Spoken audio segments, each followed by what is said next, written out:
I'm John Valentino with John and Bob's, and I'm here with Chris Alarcon at his house. And he contacted me right towards middle to end of April about a problem. I didn't know him before, but he was having a problem with his lawn that interested me. He had diagnosed it as spring dead spot, which I think it's very likely that could be what it is. And so what we did was we applied, I had Chris apply right around the beginning of May, so almost 2 months from now, 80 pounds of blend, and then another 2 to 3 weeks after that we did another 80 more pounds of blend. The idea was, you know, with our products you can put maximum nutrients on without burning anything, and the fact we were going into the warm season, if we put maximum nutrients on Bermuda, this is hybrid Bermuda, we could get it to start growing like crazy, hopefully filling in some of the dead areas.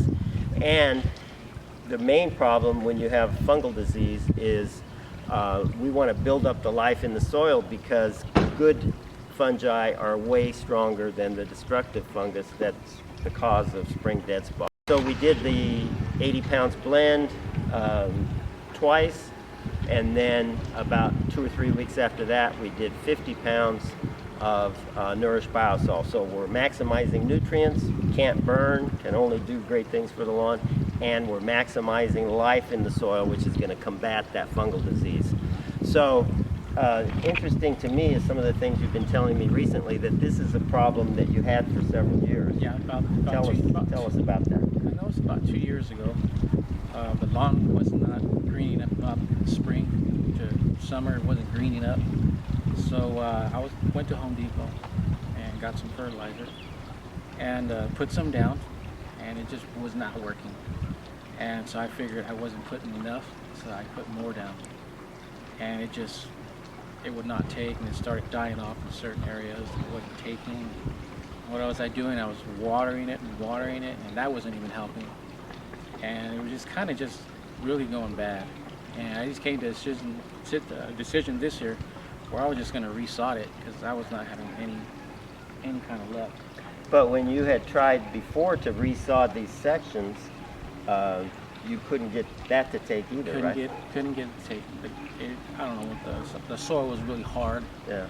And no matter what I did, I tried tilling it with a shovel and that stuff.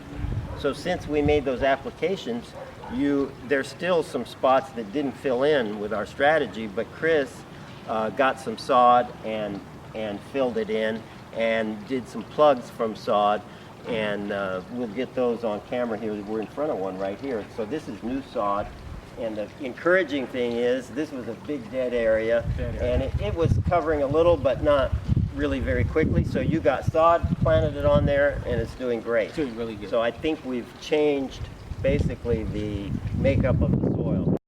I was kind of skeptical. I was like, okay, 80 pounds of the stuff called blend, and I put it down, and you know, you kind of want instant results, but after, man, a week or two, by June, I say June, mid-June, it took a really good transition, really good transition. And then when you came with the Biosol, man, I could never get it to green up, and all of a sudden it turns green, and I'm like, okay, I'm a believer. Yeah, great. Yeah.